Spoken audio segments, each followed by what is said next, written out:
Syria and the downfall of Bashar al-Assad's regime continue to surprise with more and more twists and turns. For as many decades that the Assad dynasty governed Syria, so too was it ousted in just a matter of hours. In one single bold offensive, a coalition of anti-Assad forces led by HTS completely changed the direction of the country and more broadly the region. But how exactly did we get here? What were the plannings that led up to the events over the past 12 days? And what does it mean for the complex state of territories that are controlled by different factions? All that and more in this video. This is the Global Gambit. How are you going, guys? So before we get into the more substantive part of the video about how we got to where we are today, I wanted to provide a couple of updates as of December 9th. Firstly, HTS and its coalition partners have announced a 100% amnesty for all Syrian soldiers, conscripts and reservists. They have declared that all borders with surrounding nations, including Turkey, Lebanon, Jordan and Iraq, will also be open to refugee returns. And we can see this happening with more and more Syrians gathering at the borders on southern Turkey to finally return home.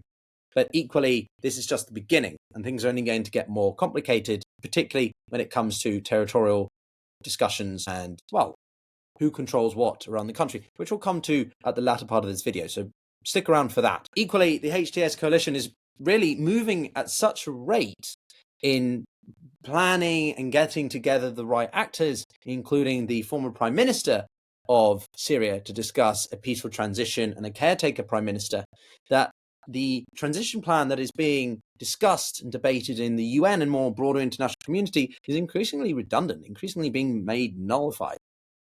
And the HTS coalition even made the statement, quote, "We will welcome the community's support, but we don't need them to manufacture a process that we already are implementing."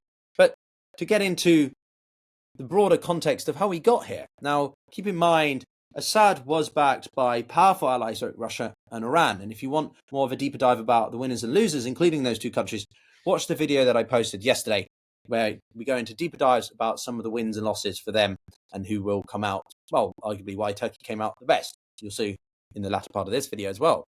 Now, the remaining rebel-held areas, primarily in the northwest, seemed destined to remain enclaves of resistance, you can argue, trapped, contained, but largely ineffective in the grander scheme of things of Syria. The reality on the ground is never as static as it seems, though.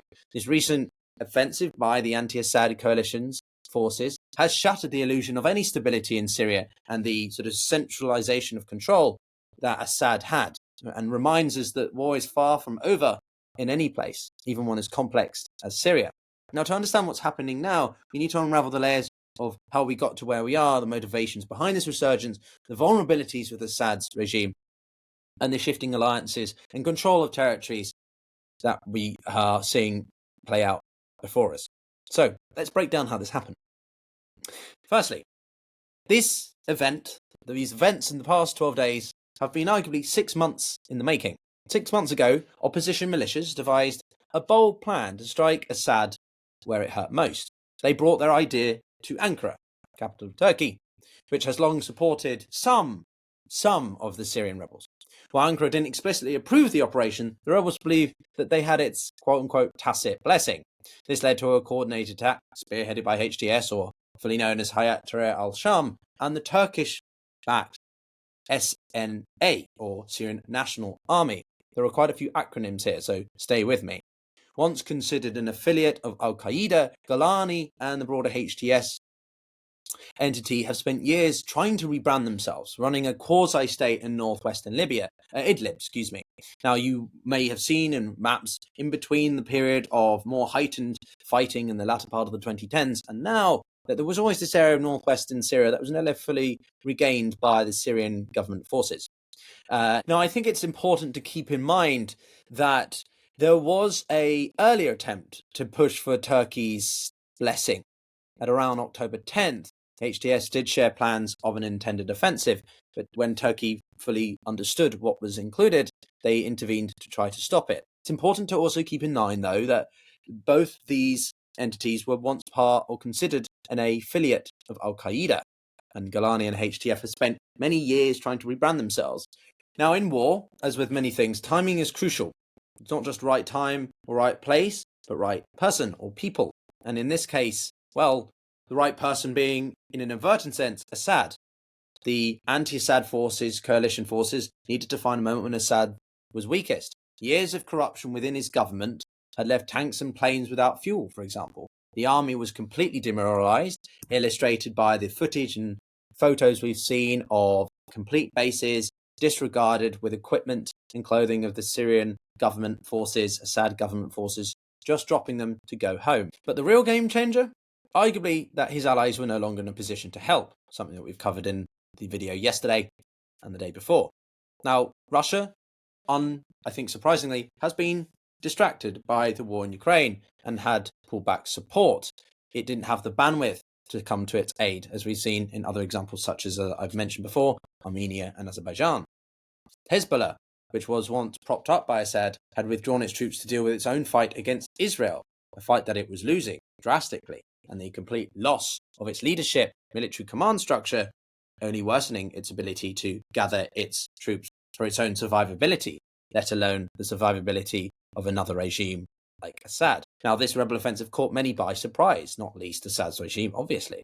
This wasn't just a routine skirmish or a half-hearted push for more territory. This was a meticulously coordinated campaign, one that displayed newfound capabilities amongst those anti-Assad forces. Reports indicate that the offensive began with a series of simultaneous attacks on regime-held positions in northwestern Syria, particularly in areas bordering that Idlib province. These assaults targeted key military outposts, aiming to disrupt supply lines and force Assad's side into a defensive posture. Armed with a mix of light weaponry, drones, and crucial renewed morale, the rebels managed to overwhelm defences in several areas. In convoys of small vehicles, you can see on footage on social media, fighters were led by HTS rapidly moving along the north-south highway, which forms the country's main spine to take Damascus, basically without any resistance. Also, while HTS has been a thorn in the side, their operations have rarely shown this level of coordination and strategic impact. So some people who have been following this much more intricately than I have suggest that this may be due to an external support, possibly from Turkey, or perhaps even a recalibration of priorities within the group itself. Such recalibration could be related to the drones and other modern tactics that suggest the rebels were adapting to a battlefield where technology often was outpacing the need for manpower. This points to significant external backing, and considering the extremely effective drones that Turkey has, let alone logistical planning and a shift in focus from mere survival to active resistance, shows you that there was likely much more of a role of Turkey, even if they wish to say that they weren't fully aware of the developments until recently. But it's not just about the military prowess that fueled this offensive, it's timing. As I said, Assad's regime has been grappling with internal unrest, economic collapse, and a weakening hold on its population. The context of this provides the rebel with a window, a golden opportunity to strike when it hurt most. Now, the offensive began, as we know, with the capture of Aleppo in late November, Syria's second largest city. From there, the rebels swept through key strongholds like Hama and Homs only a few days ago, before finally reaching Damascus just before the weekend.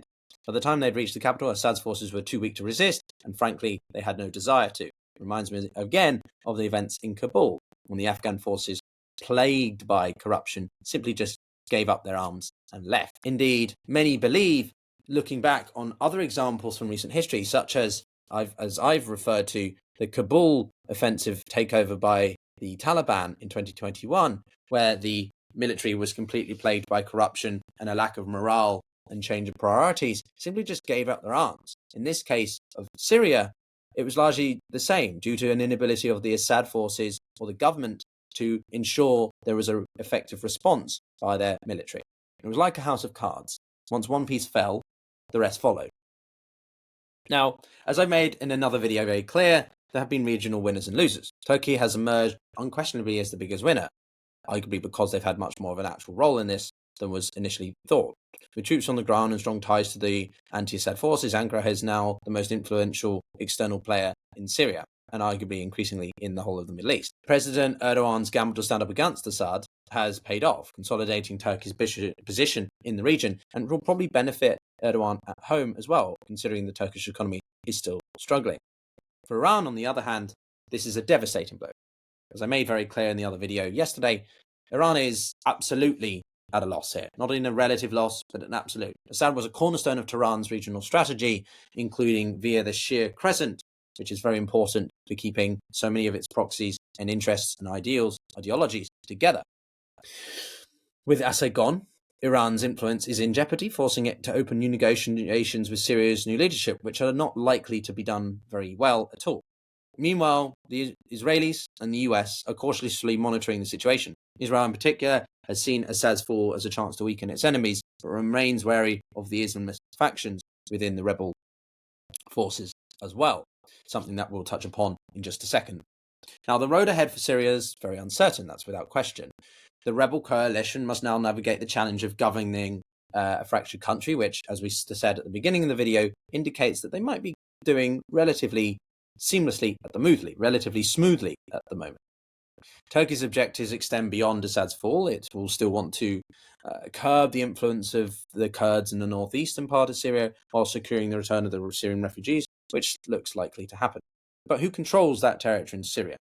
The fall of the Assad regime has brought about the sudden emergence of many different faction groups, all with vying interests and interpretations of Islam. So is it going to be a simple case that we get a Syria that is able to be federalized and governed with semi-autonomous regions, or will there want to be a much more centralization of control, of which some factions will feel that they're being pushed out, sidelined, and therefore you see internal tension?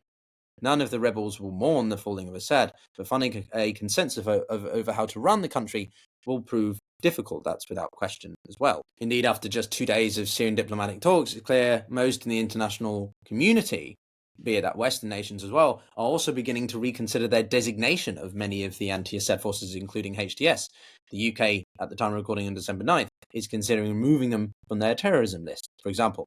And let's not forget that the HTS's quote-unquote salvation government has been widely accepted by many external governing entities. The UN currently has a permanent office in Idlib and does provide external aid and education or even health programs through certain bodies, for example. And despite having a significant bounty on his head, Jelani, the head of HTS, has been very public and even had some apparent indirect communications with the US about certain matters.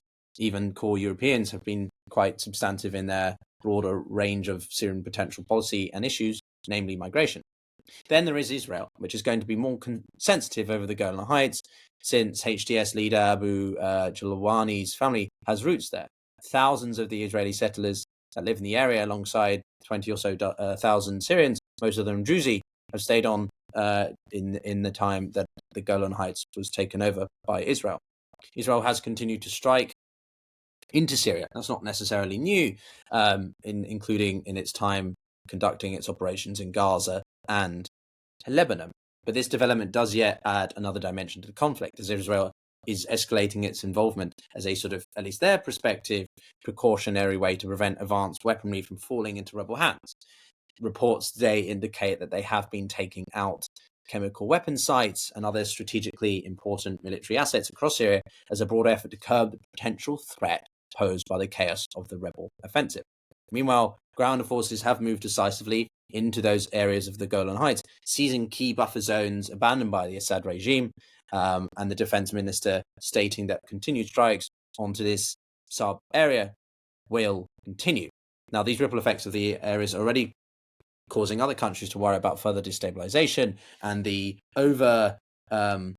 zealous nature of the Netanyahu government. Qatar has condemned the Israeli seizure of the buffer zone, for example, and earlier Egypt also condemned in what it called Israel's, quote, further occupation of Syrian lands. All this means that whilst the internal aspects of the Syrian situation may be beginning to move from a military to a political phase, externally, and the implications for other countries' relations and tensions between each other, or concerns over further instability, are very much still getting started or just going to continue.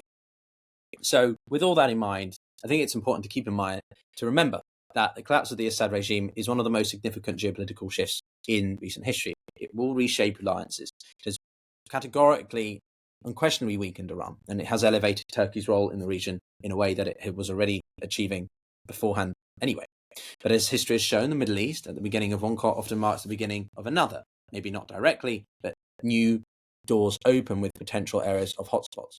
What do you think about this and what it means for Syria internally as we see how things play out in the next few days, weeks, but also the broader region and countries that are vying for influence, not only within Syria, but between one another for regional dominance? Let me know in the comments below. And as always, as we say on the Global Gambit, you've either got to get playing or be played. Take care, everyone.